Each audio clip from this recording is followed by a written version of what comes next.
It's good to be together again. Can you believe it's snowing? It is ridiculous. Yeah. I know. It was literally 60s, 70s, and then now it's snowing. That Punxsutawney Phil, is that right? That's the groundhog's name? I was like, yes, he's wrong. He doesn't know what he's talking about. Spring is here. And now it's snowing again. So maybe he is a true prophet. I don't know. Not really. You guys know I'm joking about that, right? All right. Very good. If you have a Bible, go ahead and join me in Exodus chapter 20, verses 1 through 17. Once again, that's Exodus chapter 20, verses 1 through 17. We're in a season of Lent, which is a 40-day journey to Easter, where we follow Jesus into the wilderness, along the road, and into the Garden of Gethsemane. It's a season where we slow down and examine the things that have been shaping us. A season where we ask honest questions about our loyalties, our desires, our habits, our ways of being. And it's important to realize that Lent is not an attempt to earn God's love. Instead, it's an invitation to live more deeply into the love we've already been given, allowing God to reshape our lives. And as we've been walking through the scroll of Exodus together, it's hard not to notice how closely Israel's story is that same journey. It's a lot like that same journey. Think about it. They've been brought out of slavery in Egypt. They've passed through the wilderness, or they've passed through the waters of the Red Sea. They've entered into the wilderness where they will be for the next 40 years. And most recently, they've come to a mountain where God dwells and God speaks to them, and they're called to listen. This is a journey for you and me. It's what God does. He rescues us from slavery to sin. He brings us through impassable waters, and then he leads us into seasons that feel like wilderness. And then he speaks. Why? To form us into people who are truly free. Because freedom is more than just being brought out of something. Freedom is learning how to live in what you've actually been brought into. Because what we see in our passage is that Israel is no longer in Egypt, but Egypt is still very much in them. And honestly, that's to be expected when what they've known previously for 400 years in Egypt is slavery, fear, insecurity, and scarcity. Because when you live in an empire that measures one's worth by production and power, then learning to live in God's love, it doesn't come naturally. When you've been shaped by quotas and brick counts, and you don't just suddenly know how to rest. When you've been formed by fear, you don't immediately know how to trust. When your survival has been dependent upon scrambling and striving, you don't instinctively know how to live as sons and daughters.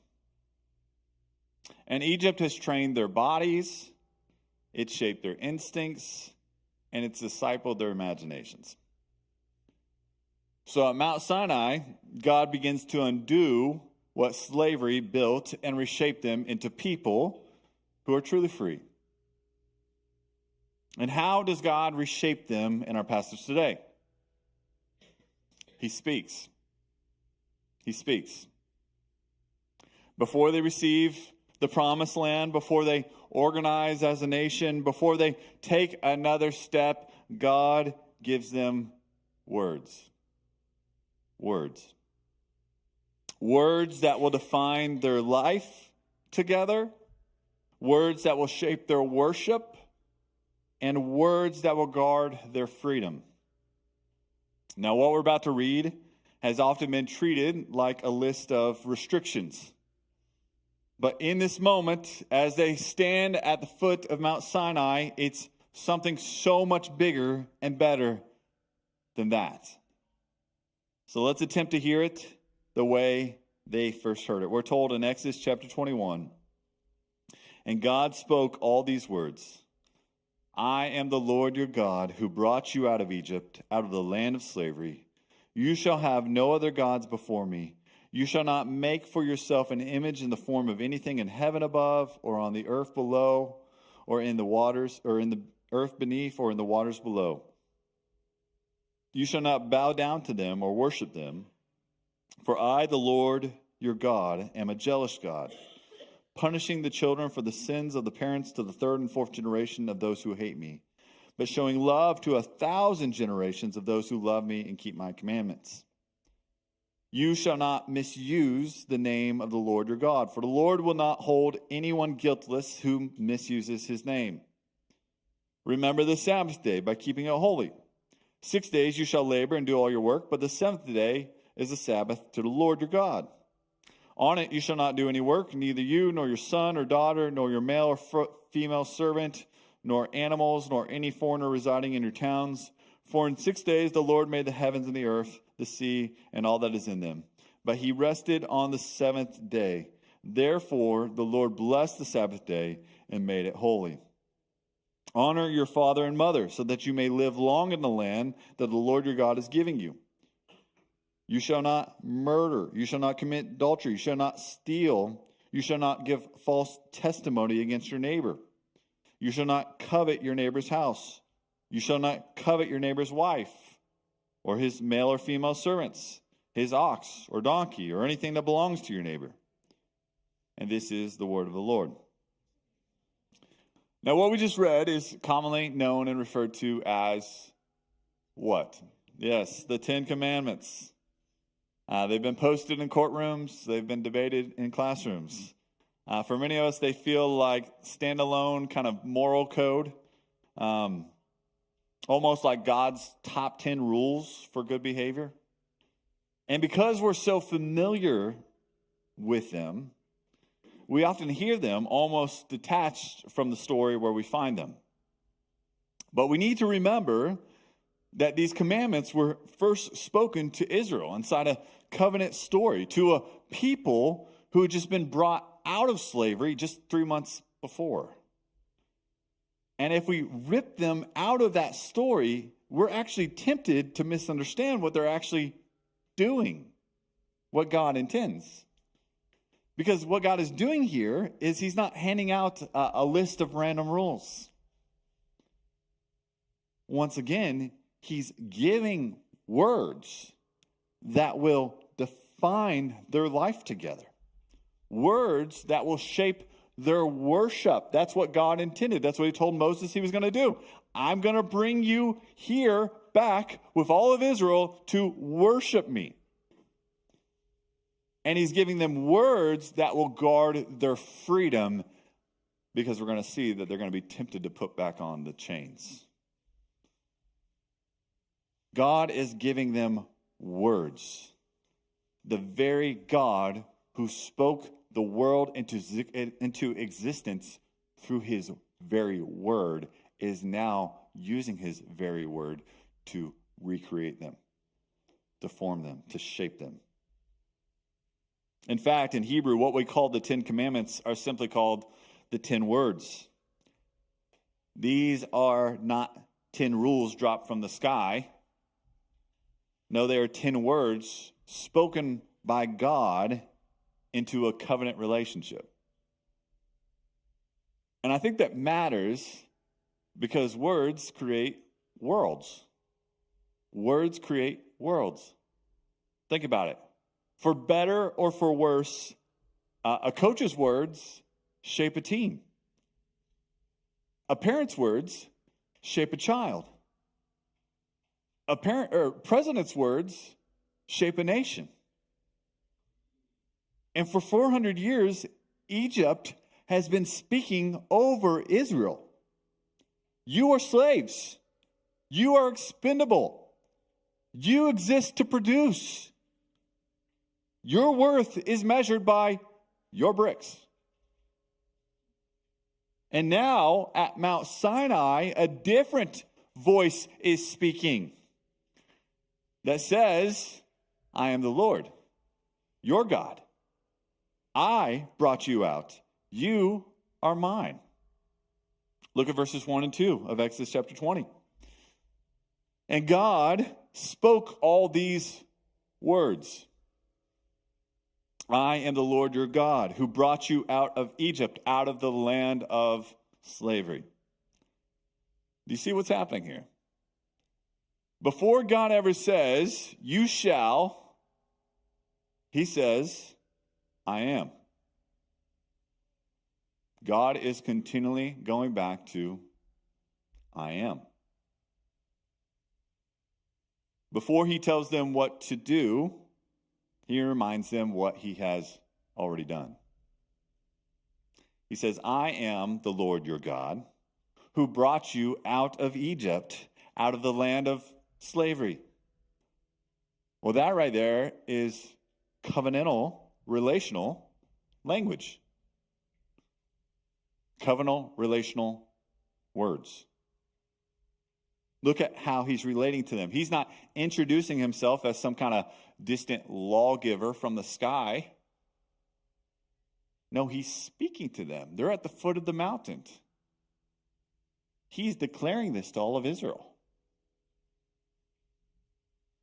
And look at how he's relating to them, how he's communicating to them. He's reminding them that he is the one who rescued them. You see, the God who speaks at Sinai is the same God who heard their cries before in Egypt. The same God who split the sea is the same God who carried them, as we read last week, on eagle's wings and brought them to himself here at Mount Sinai. And I think we have to see that. Because if you hear these 10 words as a way to earn God's love, they will crush you. They will crush you. But if you hear them as words spoken to a people who have already been rescued, then these 10 words become the architecture of freedom. A kind of founding charter for a people who've been brought out of slavery and into belonging. See, God rescued Israel from slavery, and now he's beginning to reshape them through these 10 words so they don't recreate Egypt in the wilderness. Because that is always a danger. Because it is absolutely possible to be delivered from Pharaoh and still become like Pharaoh. It is possible to be out of Egypt, geographically speaking, but still carry Egypt's ways and being psychologically. It is possible to even sing about freedom. Think about after the Red Sea, they sang a song about how God was victorious and how he brought them out of Egypt and how they defeated Pharaoh. But yet they still operate by fear in the midst of uncertainty. And that's why these words matter. They are a deliberate counter-formation, an anti-Egypt way of life with their God who has rescued them. You see, God is undoing what slavery built in them, so they don't actually end up recreating the very system he just shattered. Are you following me? In many ways, these 10 words are like covenant vows. God is saying to a newly rescued people, here is what our life together will look like. Here's the kind of people you will become as you live with me, a royal priesthood, a holy nation, a people for my own possession, witnesses, images to the world of what I'm like, of who I am. Think of a wedding. Think of this metaphor for a minute. In a wedding, when a bride and groom speak vows, you don't hear the word forsaking all others and think, oh man, wow, geez, that's rough. That sounds just really restrictive. I don't know, that whole wedding thing, it just sounds no fun at all. Like, it sounds like slavery, right? Old ball and chain, is that what we say?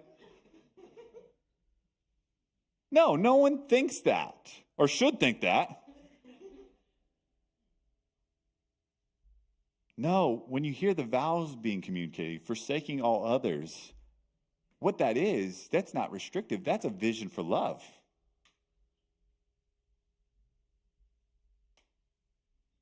Those are promises that protect the relationship.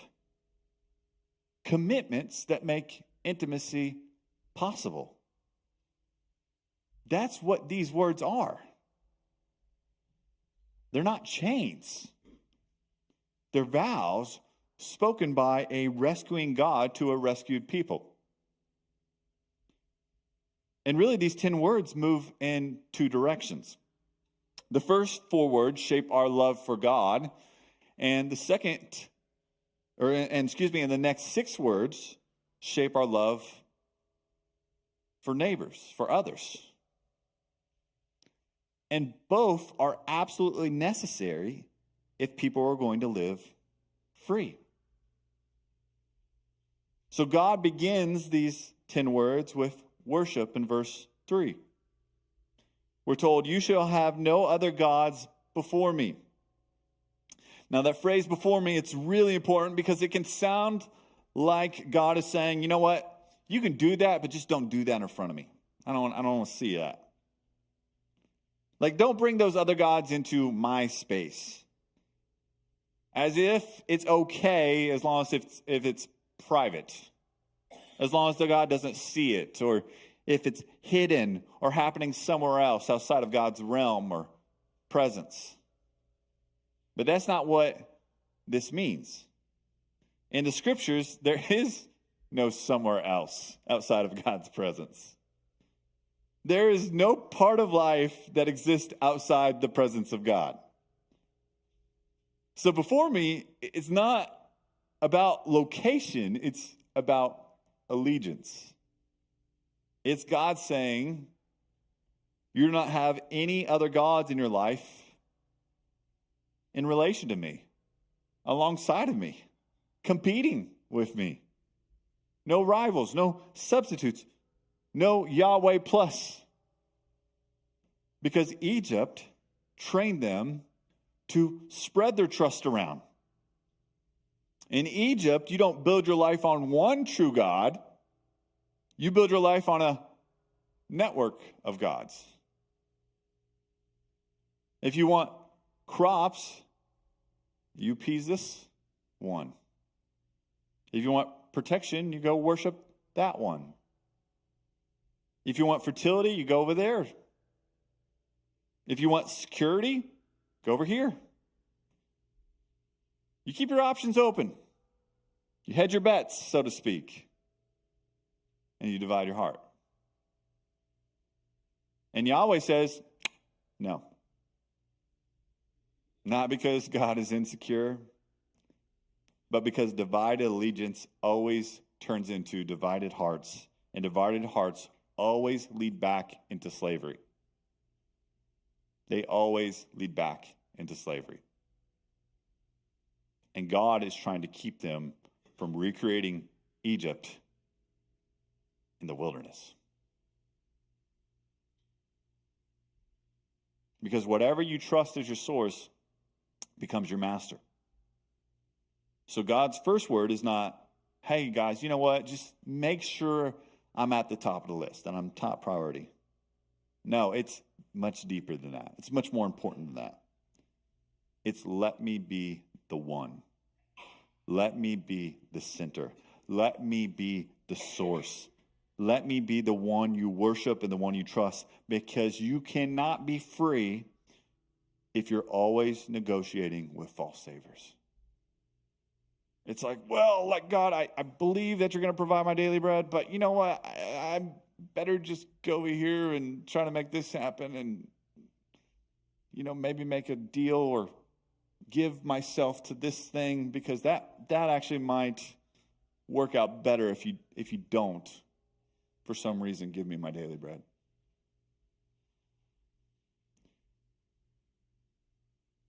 If we're honest, we hear other gods and we think, okay, what's that? Are these like ancient statues, like ancient temples? Like, I don't get it. But gods aren't just things that you bow down to. They're things that you trust. They're places you run to when you're afraid. Things you cling to when you feel like life is just out of control. These are the voices that get to tell you who you are. And what God is doing here is he is actually severing the relationship between his people and these false gods or false powers that always promise freedom but only deliver slavery. And that's why the second word comes right after the first, because God knows what we do. Because if we can't replace God, then we'll try to reshape God. Verse 4, you shall not make for yourself an image in the form of anything in heaven above or on the earth beneath or in the waters below. And that three little phrase is doing something really important here. Heaven above, earth beneath, waters below. It's a way of saying the whole created order. Sky, land, sea, birds, beast, fish, sun, moon, stars. Anything you can see, touch, or name, anything you can see, touch, name, or imagine. In other words, God is cutting off every category. He's saying, don't take anything in creation and turn it into your creator. Because in the ancient world, people did exactly this. They worshiped the sun god, or the sun as God, the moon as God, the stars as God, animals as God, forces of nature as gods, fertility, storms, oceans, harvest, and Yahweh is saying, no, nada, none of that. But it's not because creation is bad. Creation is actually good. But because creation was never meant to carry divine weight. And I think this goes deeper than just don't carve statues. Because from the beginning, God has already placed his image in the world. God's saying, hey, don't make any images that you call God. Don't make any images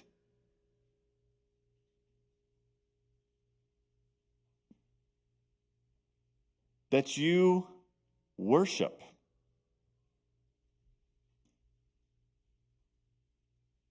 But here's the thing. The only person who can truly create an image of himself is God himself. And God says he's already placed his image in the world. Not in statues, not in shrines, not in something you or I can craft off our hands, but God imaged himself in human beings, and you and me. Genesis says you and I were created in the image of God. And in Genesis chapter 1, verse 28, we see the cultural mandate. And it says, God blessed them, Adam and Eve, and said to them, be fruitful and increase in number, fill the earth and subdue it. Rule over the fish in the sea and the birds in the sky and every living creature that moves on the ground. That's the intention. That's what God wants for us. He wants us to fill the earth and to subdue it as his images, ruling over the fish, the sea, the sky, and the ground. But what's so sad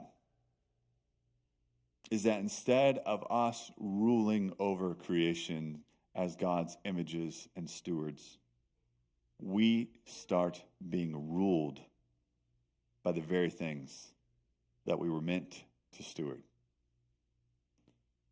We take the creation and say, you know what? You rule over us.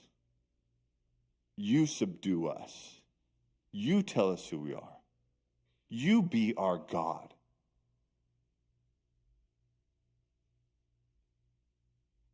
So when God says, don't make an image, it's not just kind of this prohibition, but it's a warning. He's saying, don't reverse creation.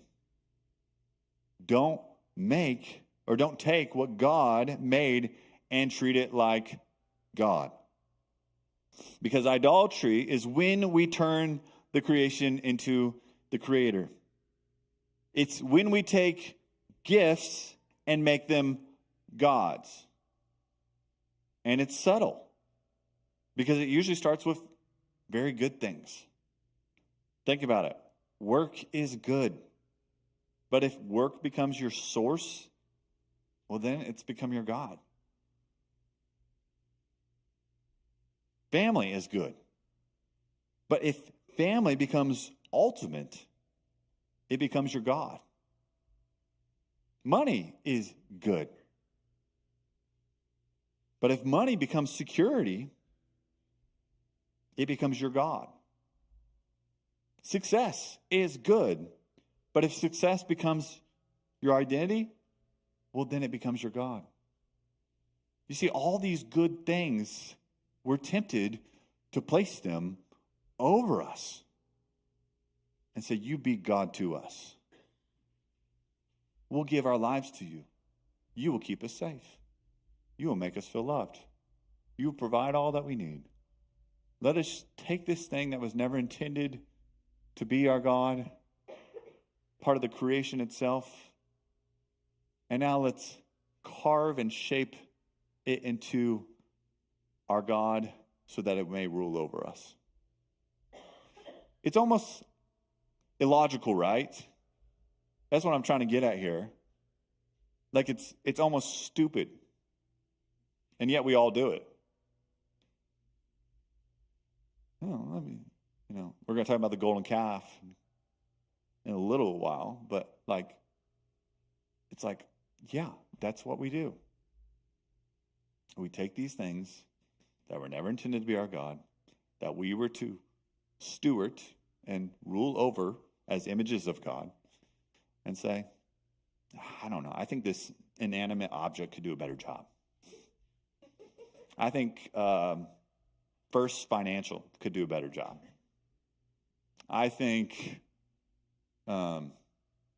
this promotion could do a better job. It's wild, right? I was struck by it in my preparation this week.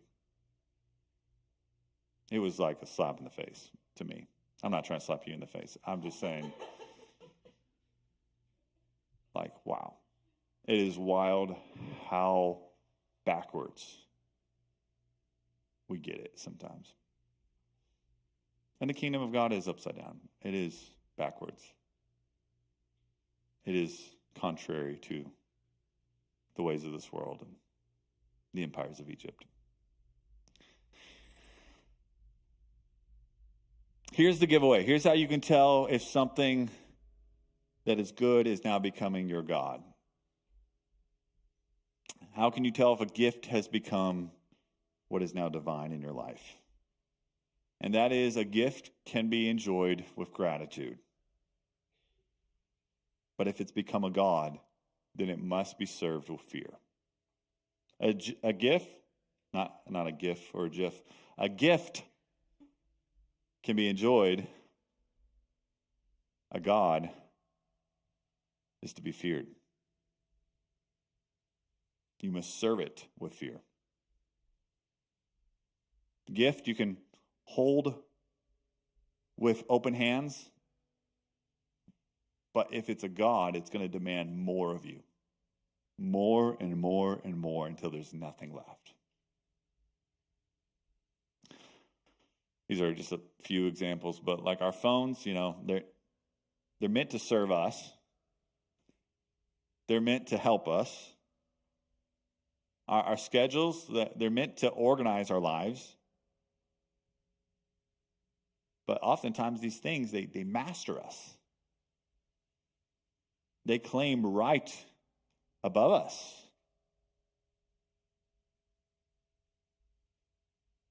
Our appetites, they don't just signal desires. They drive us to places we never thought we'd go, to do things we never thought we would do. And approval doesn't just encourage us, but if it becomes our God, it controls us. I'm talking about someone who's really struggled with that. It can be an encouragement. But man, can it be something that controls you. So the second word is God saying, you were made to image me, not worship what you see. You were made to steward creation, not to be enslaved by it. Because whatever you trust as your source will eventually become your master. And God is rescuing them, and he's rescuing us from trading the living God for a silly created thing that can't carry the actual weight of our souls. Now the next word, verse 7. You shall not misuse the name of the Lord your God, for the Lord will not hold anyone guiltless who misuses his name. Now most of us grew up hearing that and immediately thinking, don't say certain words when you're angry. Don't use God's name kind of like a throwaway phrase. And again, I'm not saying our speech doesn't matter, because it does, and I think that is true. But the language here is much deeper than just profanity. That's important, but it's much deeper than that too. In Hebrew, the idea is more like, don't carry the name of the Lord your God in vain. Don't carry the name of the Lord your God in vain. And that matters because God's name in Scripture is not just a label. His name represents his character, his presence, his reputation, his identity, who he is. So to bear his name means you represent him. He's given us his image, and he's given us his name. You see that? Israel is God's people in the world, and they are carrying his name among the nations. That's what God intends. So this command is not only about what comes out of your mouth, but it's about what your life says about God. It's God saying, don't attach my name to emptiness. Don't use my name to manipulate. Don't use my name to control. Don't use my name to baptize your agenda. Don't use my name as a stamp of approval on what I never said. And let's be honest, this is one of the ways that Egypt can still live in the people of God. Because Pharaoh also used spiritual language. Empires always do. They invoke the gods to justify power, to keep people in line, to defend their violence, to make oppression feel like it's holy. And God says, not with my name. We don't do that. Because when you carry God's name, you're supposed to reflect his heart. His name is meant to bring blessing, not harm. His name is meant to bring justice, not exploitation. His name is meant to bring mercy, not cruelty. His name is meant to bring truth, not propaganda. And this is why it matters so much for the church, because one of the quickest ways to create cynics is to claim God's name while living Pharaoh's way. To talk about Jesus and then treat people harshly. To sing worship songs and then refuse to forgive. To quote the Bible and then crush the vulnerable. To say, you know what? God told me, as a way to win an argument. God says, don't do that. Don't do that. Don't turn my name into a tool. Don't carry my name lightly. Now, the fourth word comes next, and it's kind of like this deep breath. Verse 8. Remember the Sabbath day by keeping it holy. Now, just think for a moment how radical this is. God rescues them out of slavery, and then he commands them to rest. Why? Because slaves don't get to rest. They don't get Sabbath.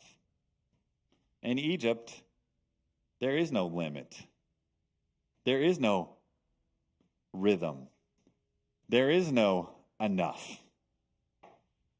There's only production, quotas, and how many bricks did you make? How many tasks did you get done? How many problems did you fix? How many hours did you work?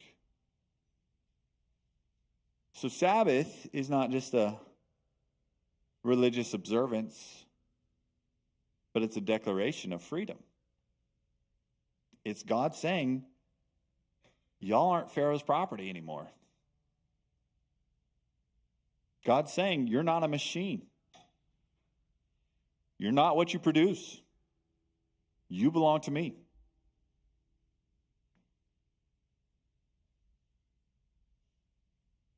The Sabbath was a gift given to man to rest, to receive, to enjoy, to stop, to delight.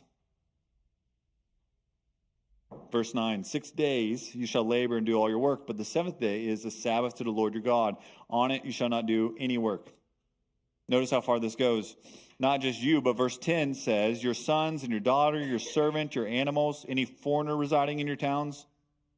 What God is doing here is he's building an anti-Egypt community. The resistance. Where rest isn't a privilege for the powerful, but it's a gift for everyone. And then God grounds it in creation itself in verse 11. For in 6 days the Lord made the heavens and the earth, but he rested on the seventh day. God doesn't rest because he's tired. He rests because he's establishing rhythm. A rhythm of life.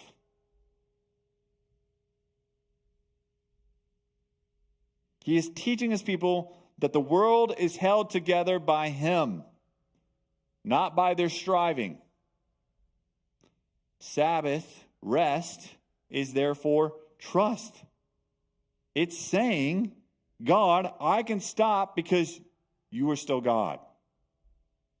You are still God. And for some of us, this is where the command gets personal, because we don't struggle to work.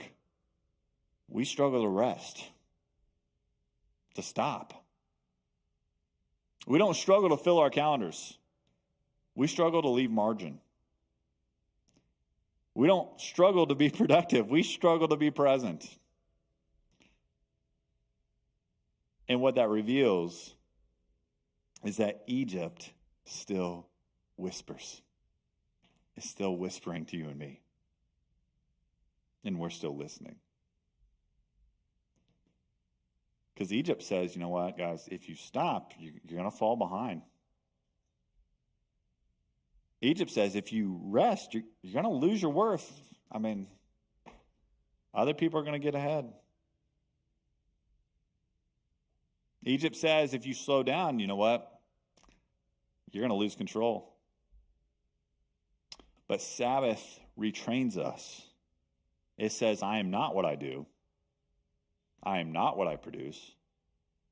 I am a son and I am a daughter. Therefore, I can rest. Now, the fifth word, verse 12, is where the 10 words begin turning outward. The first 4 kind of shape our love of God, and then the next 6 shape our love of neighbor. And the first neighbor you ever have is the one you didn't choose. Your family. Your family. Won't you be my neighbor? Didn't even get a ask. This is your neighbor. And it says, honor your father and your mother so that you may live long in the land the Lord your God is giving you. Now, I think we need to slow down just a little bit here because this command can land in very different ways depending upon your story. For some, that word, father and mother, it brings warmth. But for others, it brings a deep pain. So let me be careful and clear. This command is not saying pretend your parents were perfect. This is not saying ignore sin. This is not saying continue to put yourself in harm's way. No, honor does not mean enabling abuse. Honor does not mean denying reality. Honor does not mean you can't set boundaries. No. But honor does mean this. In a community, you choose a posture that refuses contempt. You choose to recognize that God often works through imperfect people. Even the things that people intended for evil, God can take and transform you and change you into something beautiful. Now, I'm not trying to say God is using these people as tools. He doesn't have to steep so low to use the tools of the enemy. I'm saying that there is an enemy, there is a deceiver, there is the world and the flesh that attempts to hijack God's vision. And God's saying, even when that occurs, that doesn't have to be the end of the story. I can take the hardest moments in your life and I can bring about redemption and healing and hope.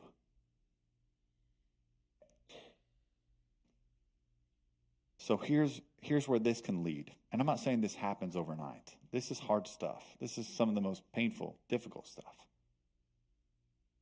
But as you work through your story with God and you treat it as sacred and you navigate all the experiences and you feel all the feels and you look for a greater parent than your earthly parents, you can begin to choose gratitude where you can. You can choose truth without bitterness. And you can choose to break cycles instead of repeating them. Because once again, what's not transformed gets transferred. It's just serious stuff. I know it'd be nice to neglect it and ignore it and escape it, but it's really important. You have to deal with your story. You have to do that work. It's not all bad. It's not all good. It's complicated.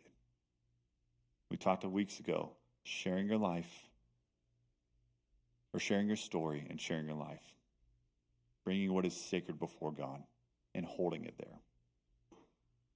Having God heal you. Having God transform you. Having God change you. to where you can look back on your story and say, that was the worst thing ever. I would never want to go back to that again. I would never want anyone, even my enemies, to experience something like that. But you can say, I think God used it.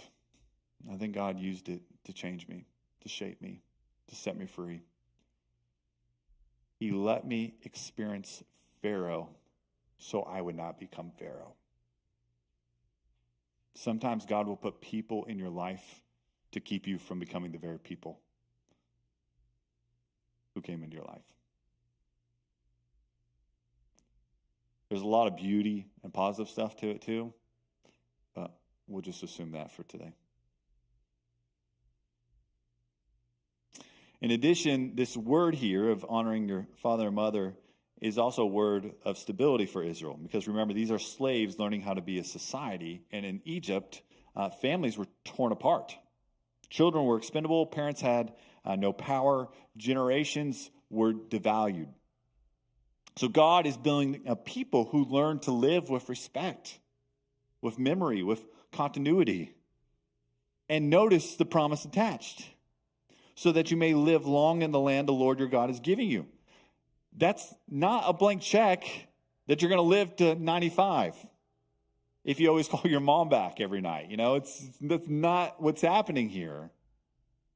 But it's God saying a society built on honor, it has a future. It's not going to devour itself. But a society that's built on contempt, it collapses.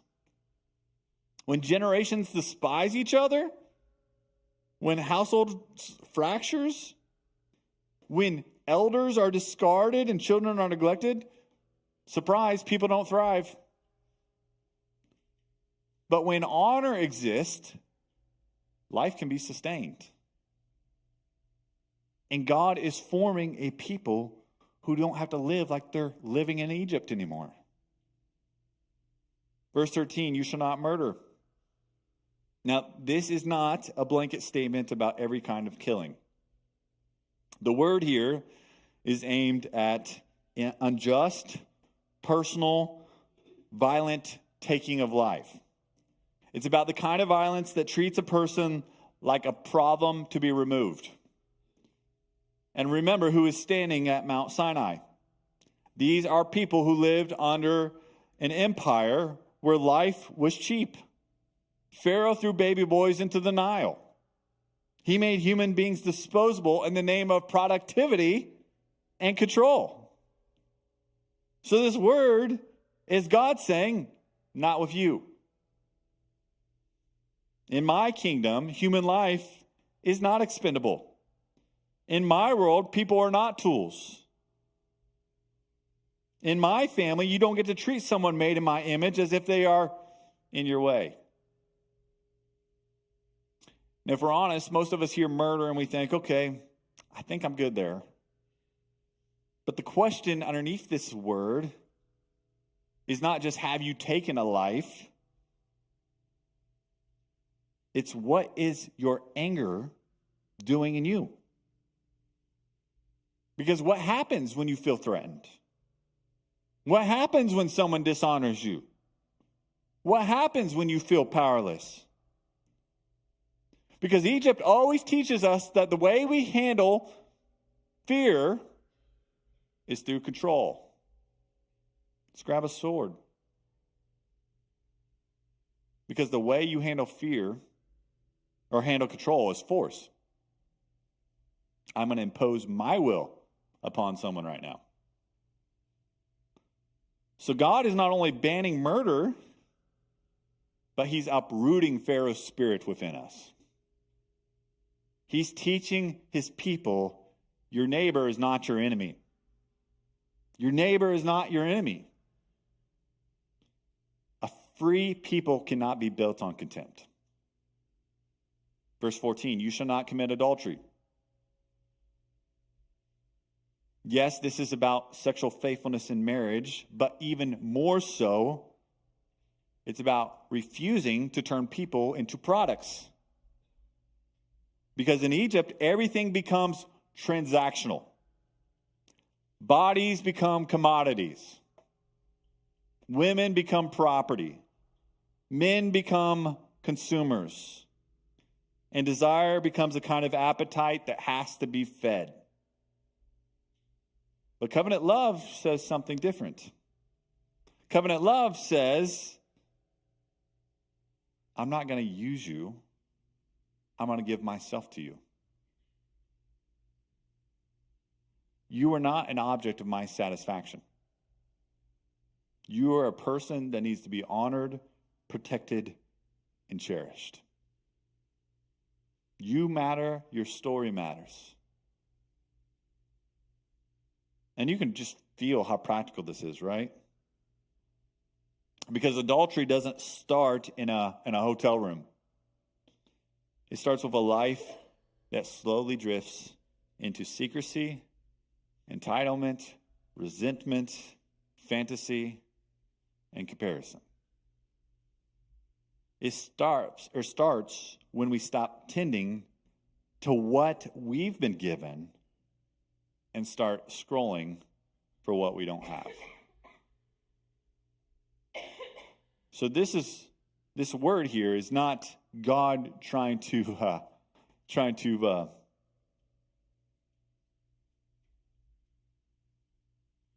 what it is it's God protecting people from being devoured. Because if we get into relationships with one another, and I'm not just talking about romantic relationships, I'm talking about any relationship, the temptation is to devour one another, to use one another, to experience transactional relationship with one another.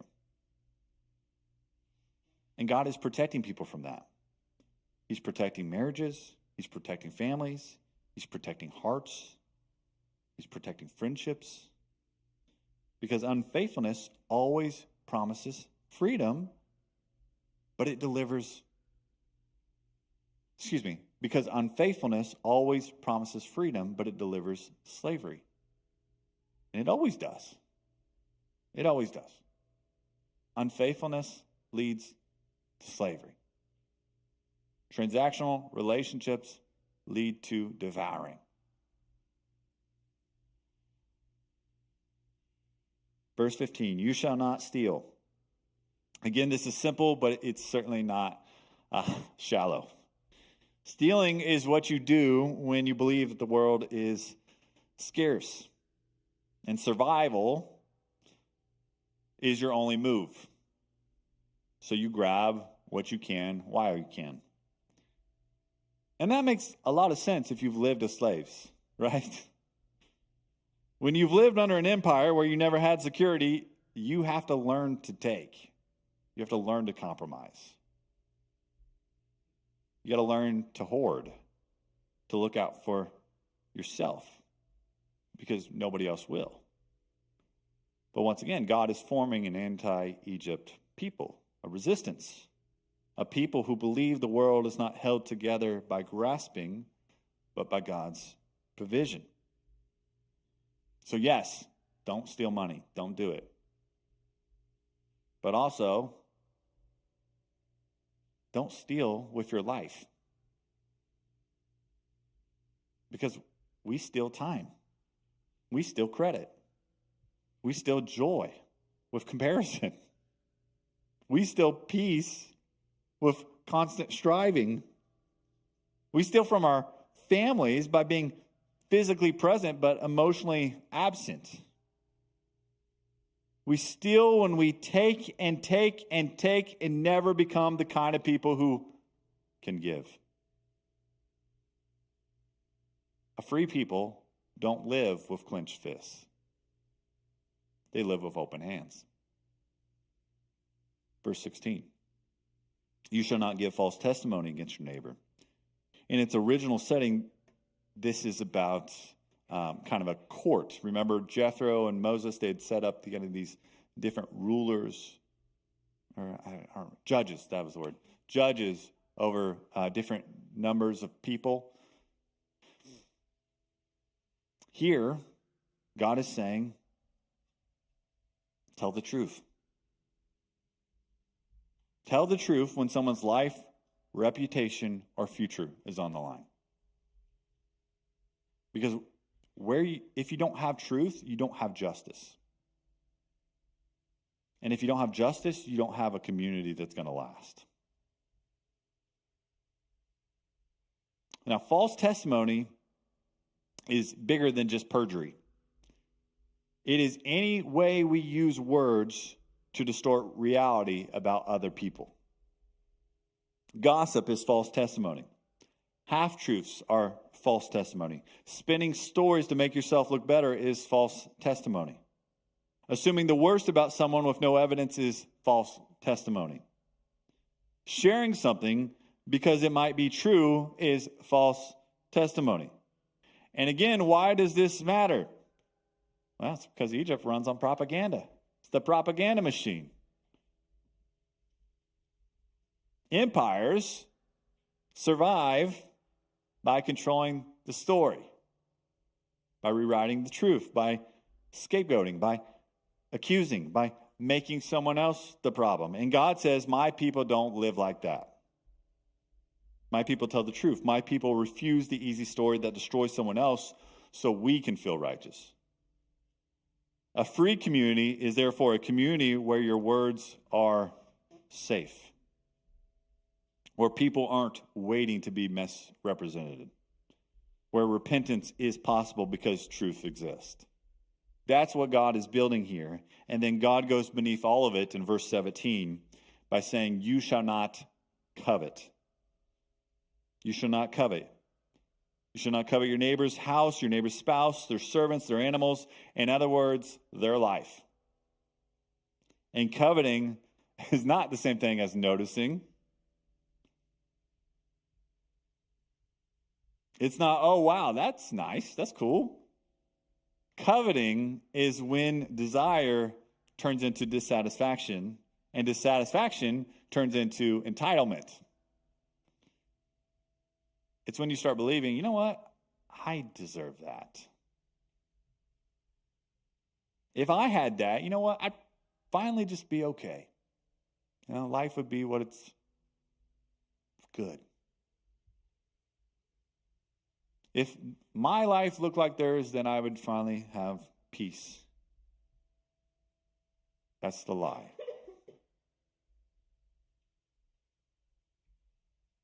And coveting turns your neighbor into competition. It turns gratitude into resentment. It turns blessing into burdens. And it turns a life into a comparison game that no one can ever win. Literally, no one's ever won this game. Everyone's played it. No one's ever won it. Coveting is how Egypt stays alive in you. Because Egypt is never satisfied in you. Egypt is always anxious. Egypt is always comparing. Egypt is always scrambling. Egypt is always saying more and more and more and more. I got a lot of Star Wars references in my head that I'm holding back. And God is saying, that's not freedom. Freedom is not getting everything you want. Freedom is having your desires healed so that you can actually love. Coveting is really the what is it? Coveting is kind of what is the start of many other sins. Because you don't steal without coveting. You don't commit adultery without coveting. And you don't destroy people or murder people without coveting. So God right here is kind of going right to the root. He's healing a people from the inside out. And he's forming a people who don't have to live like they're in Egypt anymore. And if you step back for a second, you just look at the whole thing, you realize what God is doing at Sinai. He's not just saying, here are 10 rules. He's saying, here's what life looks like when I am king, when you're part of my kingdom. Here is what it means to live as my people in the world. Here's what freedom looks like when it gets into your habits, your relationships, your body, your calendar, your desires. And that is why, as we come to the New Testament, this Sinai moment, it doesn't disappear. It shouldn't. It gets fulfilled. Because think about it. They have been brought out of slavery in Egypt. They have passed through the waters. They've entered into wilderness. They have come to a mountain where God dwells and God speaks to them. And then we watch Jesus. Jesus comes up out of Egypt as a child. He passes through the waters in the Jordan River in baptism. He enters into the wilderness for 40 days. And then, not much later, he then goes up on a mountain, and gives words, an authoritative teaching. Anybody know what that is? The Sermon on the Mount.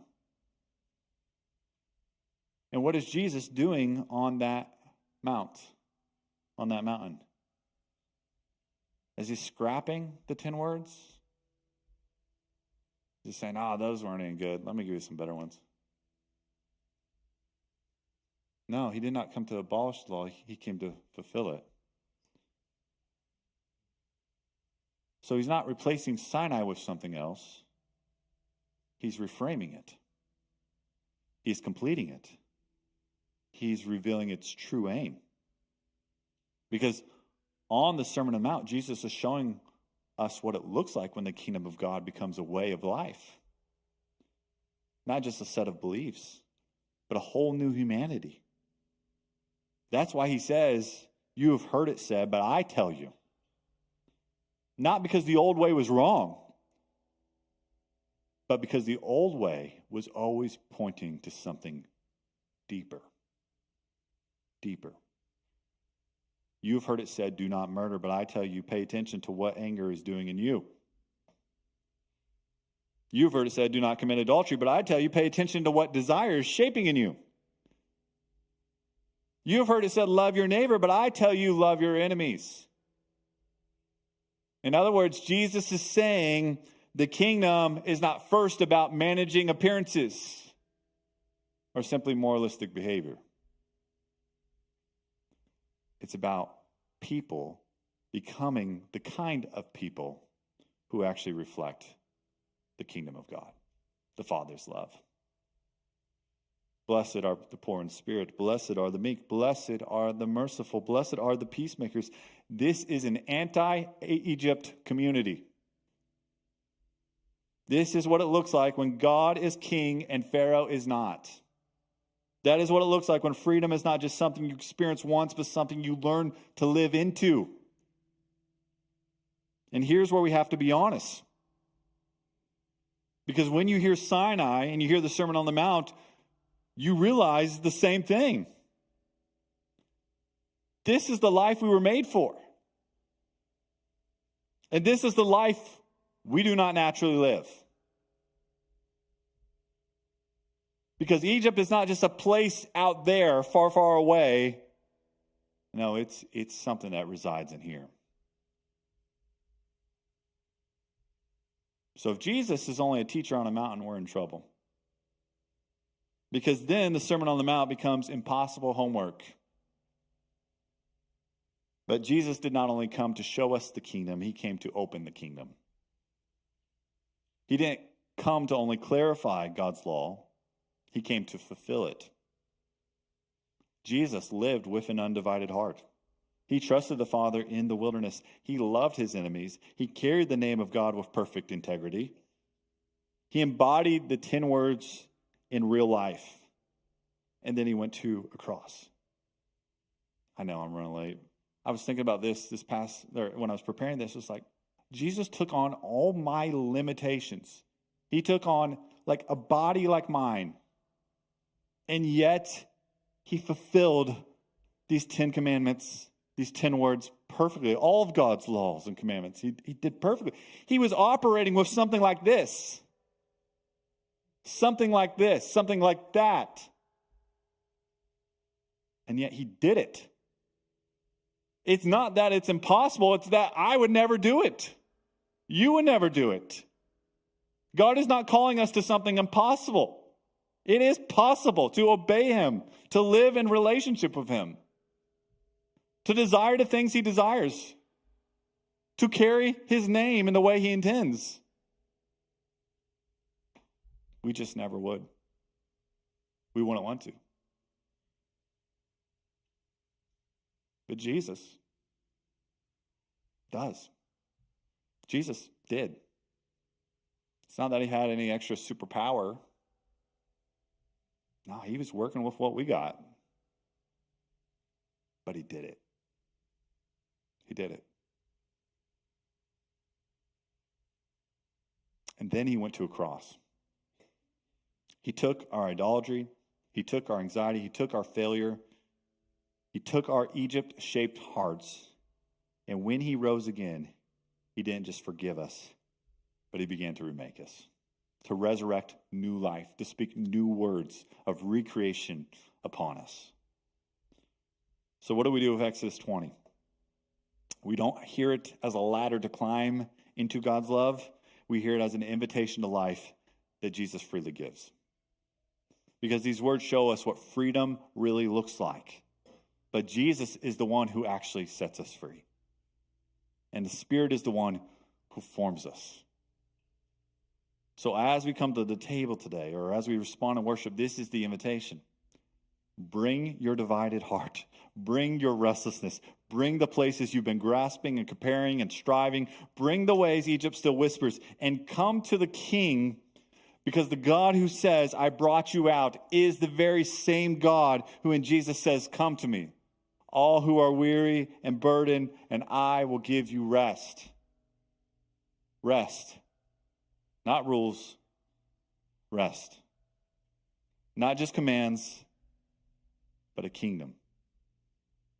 Not just a list, but a life, and Jesus says, life to the fullest. So that we might become a people who are truly free. Let's pray. Jesus, you are the one true King. You are the one who came out of Egypt, who passed through the waters, who entered the wilderness and spoke your kingdom on the mountain. And you are the one who went to the cross to break our chains. Right now, God, we name the places where Egypt still lives in us. Our idols, our striving, our fear, our resentment, our comparison, our restlessness. Forgive us, free us, and by your Spirit, form us into the kind of people your kingdom describes. Teach us to love you with an undivided heart and to love our neighbor with integrity and with joy. We trust you and we confess we belong to you. Lead us into freedom. In your name we pray, Jesus. Amen.